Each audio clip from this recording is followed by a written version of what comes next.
Kiedy tworzymy dowolny test w naszym kursie, dodając pytania do tego testu, tak naprawdę tworzymy równocześnie bazę pytań w kursie.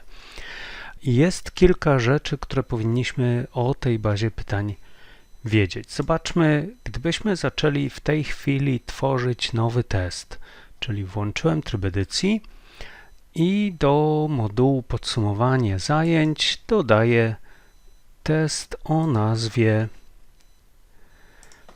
na przykład egzamin końcowy i zapisuję ten test, oczywiście wcześniej wypełniając jego właściwości, i zaczynam edytować zawartość testu, czyli dodawać pytania do tego testu. I teraz uwaga, w momencie kiedy dodajemy nasze pytanie, dowolne pytanie do testu, to zauważmy, że oprócz wypełnienia nazwy pytania, treści pytania i ewentualnie innych opcji dotyczących tego pytania, mamy również tutaj opcję kategoria, czyli możemy nasze pytanie zapisać w jednej z dwóch kategorii.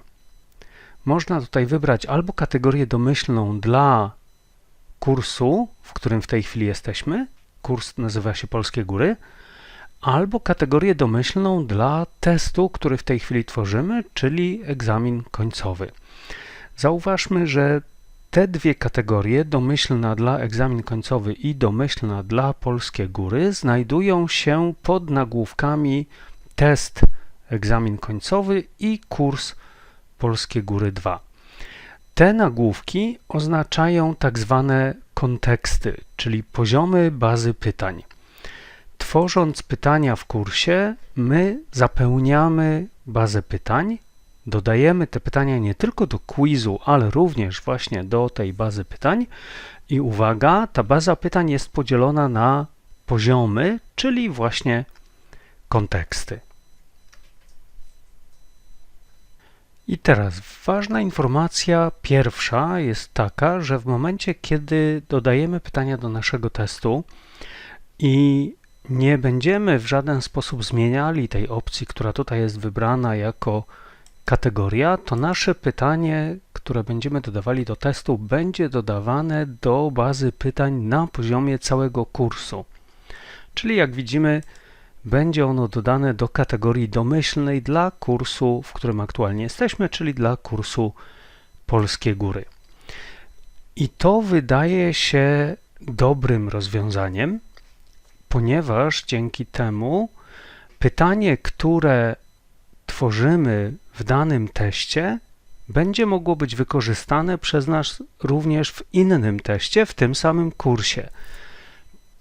I tu widzimy już od razu kolejną ważną informację, czyli jeśli stworzymy pytanie, które będzie się znajdowało w kontekście czy na poziomie kursu, to wtedy możemy je wykorzystać w wielu różnych quizach w ramach tego kursu, a jeśli stworzymy to pytanie w kontekście testu, czyli na poziomie bazy pytań dotyczącej tego testu, w którym w tej chwili pracujemy, to pytanie będzie mogło być wykorzystane tylko w tym jednym teście, a w innych testach nie.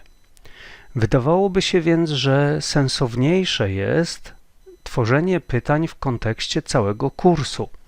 I tak się to dzieje w sposób domyślny, czyli kiedy dodajemy pytania i nie zmienimy tej opcji, to te pytania będą dodawane w kontekście całego kursu. Ale uwaga, nie zawsze jest to dobre rozwiązanie i za chwilkę sobie powiemy o tym, dlaczego niekoniecznie będzie to zawsze dobre rozwiązanie. Najpierw jednak zobaczmy, w jaki sposób możemy sprawdzić, jakie pytania już istnieją w naszym kursie, w naszej bazie pytań w kursie i które z nich znajdują się na poziomie całego kursu, a które z nich ewentualnie, jeśli w ogóle jakieś, znajdują się na poziomie, czyli w kontekście poszczególnych quizów. Anuluję w tej chwili dodawanie tego pytania i wrócę na stronę główną kursu. I teraz zobaczmy, jeżeli będąc na stronie głównej kursu nie muszę mieć nawet włączonego trybu edycji, wejdę w kółko zębate, czyli menu akcji i wybiorę opcję więcej, to tutaj widzimy opcję baza pytań. i w bazie pytań możemy przeglądać pytania i kategorie. Możemy również wykonywać import lub eksport tych pytań. Do tych opcji import, eksport wrócimy sobie w kolejnych filmach. Natomiast jeśli wejdziemy w opcję przeglądania pytań w bazie, to zobaczymy, że mamy już jakieś pytania w naszej bazie pytań, już istniejące.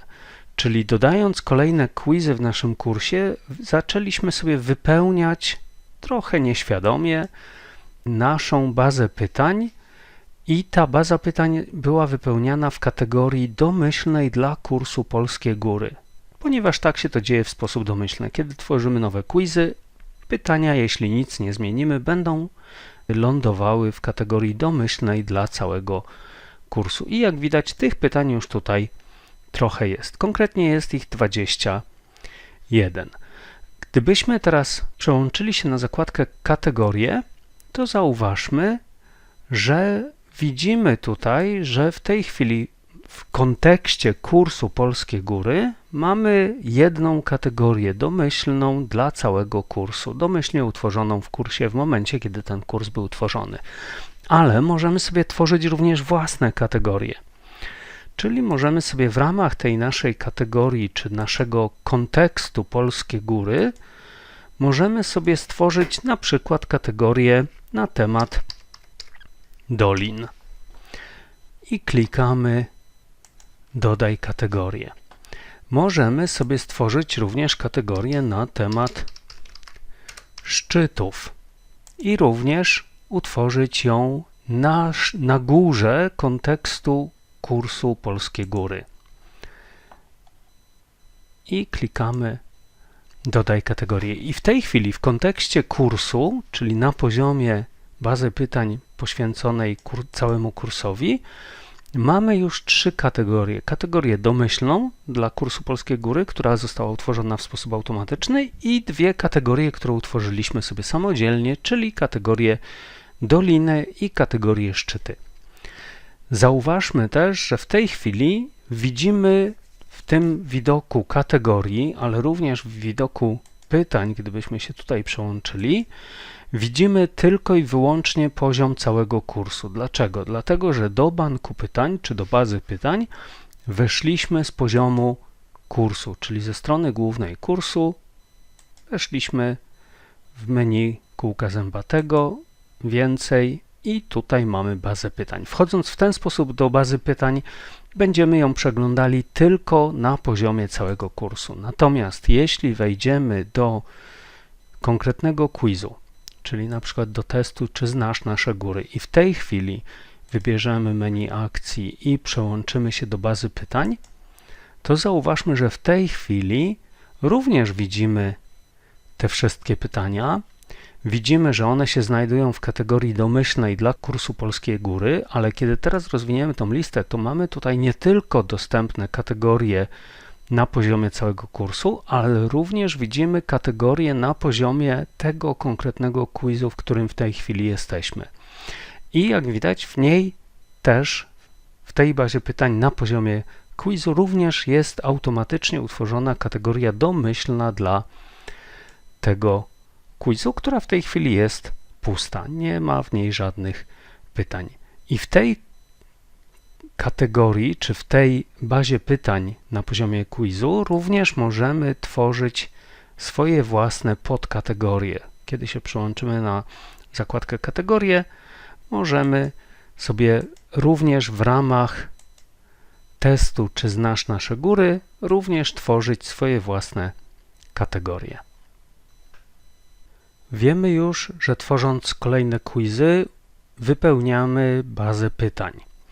Wiemy też, że ta baza pytań jest podzielona na poziom kursu i poziom pojedynczych quizów.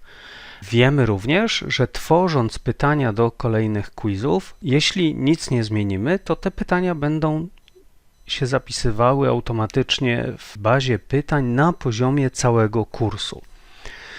Ale będą się zapisywały w sposób automatyczny w domyślnej kategorii na poziomie całego kursu. A teraz zobaczmy, co możemy zrobić, żeby takie pytania, które już nam się gdzieś zapisały, przenieść do innej kategorii. Jeżeli w pewnym momencie na przykład stwierdzimy, że chcemy sobie zacząć tworzyć własną strukturę bazy pytań, tworzyć sobie swoje własne kategorie, podkategorie w tej bazie pytań, chociażby po to, żeby móc później konstruować quizy z pytaniami losowo dobieranymi z tych kategorii.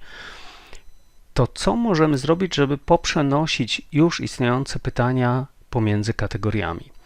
Zauważmy, że gdybyśmy weszli do banku pytań poprzez stronę główną kursu, klikając kółko zębate i więcej, to byśmy mogli tylko zarządzać pytaniami w ramach kontekstu całego kursu, a jeśli wejdziemy przez któryś quiz, to będziemy mogli zarządzać pytaniami zarówno w całym kursie, jak i w bazie pytań poświęconej temu konkretnemu quizowi.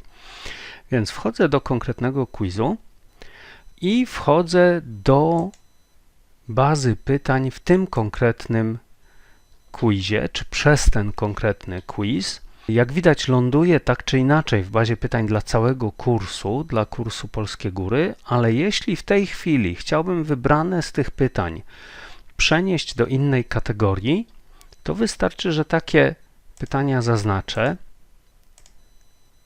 Na przykład te kilka pytań dotyczących hali gąsienicowej. I jeśli te kilka pytań chciałbym teraz przenieść do pewnej stworzonej przez siebie kategorii czy podkategorii, to możemy wybrać tutaj na dole opcję, że chcemy pytania przenieść do na przykład kategorii doliny i klikamy przenieść do. I w tym momencie te 5 pytań zostało przeniesionych do kategorii doliny i w tej chwili przeglądamy właśnie tą kategorię. Możemy teraz wrócić do głównej kategorii, czyli do kategorii nadrzędnej dla całego kursu i z kolei zaznaczyć kolejne kilka pytań, na przykład wysokość szczytów, najwyższy szczyt Polski, szczyty w Tatrach i te kilka pytań z kolei możemy przenieść sobie do kategorii szczyty i przenieść do. W ten sposób możemy przenosić pytania pomiędzy kategoriami i zauważmy, że jeżeli wejdziemy do bazy pytań przez konkretny quiz, to będziemy mogli przenosić również z kontekstu czy z poziomu całego kursu do wybranej kategorii w kontekście czy na poziomie tego testu, przez który weszliśmy do przeglądania bazy pytań.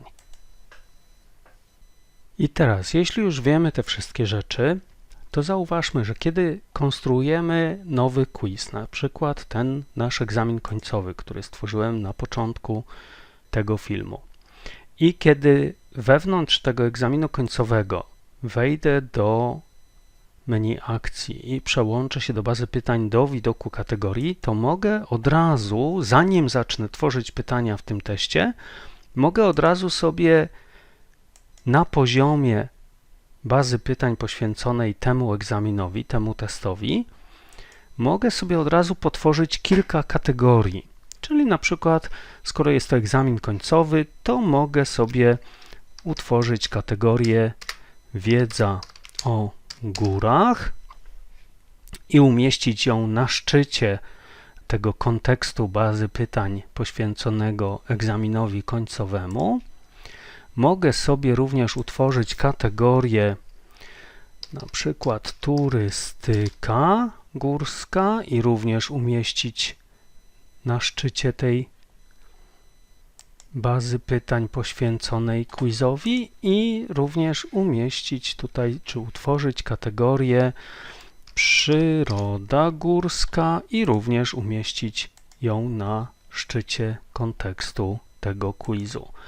I w tej chwili mam przygotowane w ramach kategorii pytań, w ramach bazy pytań poświęconej testowi egzamin końcowy, mam przygotowane oprócz tej domyślnej kategorii, która została utworzona w sposób automatyczny, mam też przygotowane swoje własne kategorie, które utworzyłem przed chwilą.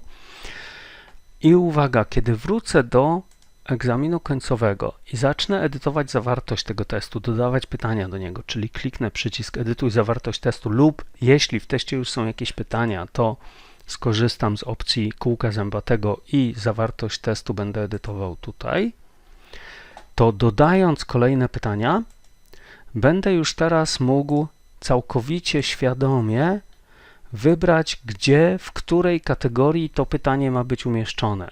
Czyli przede wszystkim, czy ma być umieszczone na poziomie bazy pytań poświęconej temu testowi i jeśli tak, to czy w kategorii przyroda, turystyka, czy wiedza o górach, czy też może to pytanie powinno być umieszczone w bazie pytań poświęconej całemu kursowi i też możemy wtedy wybrać, czy będzie to domyślna kategoria dla całego kursu, czy może jest to pytanie poświęcone dolinom czy szczytom. Tak jak już wspominałem, ta decyzja będzie często wynikała na przykład z tego, że z konkretnych kategorii będziemy chcieli sobie losować pytania do testu, czyli na przykład możemy, jeśli utworzymy pewną pulę pytań w poszczególnych kategoriach, to będziemy mogli skonstruować test w taki sposób, że do testu zostanie dodane pytań, na przykład 3 losowe pytania z kategorii przyroda, 3 losowe pytania z kategorii turystyka i 3 losowe pytania z kategorii wiedza o górach. I w ten sposób każdy student, przystępując do testu, dostanie troszkę inny zestaw pytań, ponieważ te pytania będą losowane z większej puli, ale każdy dostanie po tyle samo pytań o przyrodzie, turystyce i ogólnych pytań o wiedzy o górach. I na koniec jeszcze wróćmy na chwilkę do tego, co powiedziałem wcześniej, że jeśli nic nie zmienimy, to wszystkie pytania, które będziemy dodawali do testów, będą automatycznie umieszczane w kategorii domyślnej dla całego kursu. I uwaga, to by wydawało się dobrym rozwiązaniem, ponieważ umieszczamy wszystkie pytania na poziomie całego kursu, czyli możemy potencjalnie te pytania wykorzystać również do konstruowania innych quizów w tym samym kursie. Ale uwaga, to nie zawsze będzie jednak dobre rozwiązanie ze względu na pewną specyfikę tego, co się dzieje, kiedy kopiujemy pewne wybrane elementy pomiędzy kursami. Czyli jeśli byśmy kopiowali w tej chwili, mamy już w jakimś kursie utworzone kilka quizów, kilka różnych materiałów, które chcemy przekopiować do innego kursu, to jeśli byśmy przekopiowali dowolny quiz, choćby jeden, nawet jeśli w kursie mamy 5, 10 czy jeszcze więcej quizów, ale jeśli choć jeden quiz przekopiujemy z kursu A do kursu B, to wtedy uwaga, wraz z tym quizem zostanie przekopiowana do kursu B cała zawartość bazy pytań z kursu A, ale tej bazy pytań, która jest poświęcona całemu kursowi lub temu quizowi. I tu widzimy już ten problem, że jeśli wszystkie pytania w każdym kursie będziemy trzymali na poziomie bazy pytań poświęconej całemu kursowi, to wtedy kopiując z takiego kursu pytania do kursu innego, nawet jeśli kopiujemy tylko i wyłącznie jeden test, to skopiujemy wtedy wszystkie absolutnie pytania znajdujące się w tym kursie, również te, które są całkowicie zbędne. I teraz jeśli do kursu B byśmy wkopiowali jeden quiz z kursu A, jeden quiz z kursu C i jeden quiz z kursu D, to nagle się okaże, że w tym kursie B mamy bazy pytań z tych 3 kursów wymieszane razem. Ok? Więc o tym pamiętajmy, konstruując swoje bazy pytań, że lepiej jest perspektywicznie myśląc, jeśli tylko nie jest jakieś pytanie potrzebne w kilku quizach na poziomie pojedynczego kursu, to lepiej jest to pytanie tworzyć w bazie pytań na poziomie quizu, a nie na poziomie całego kursu.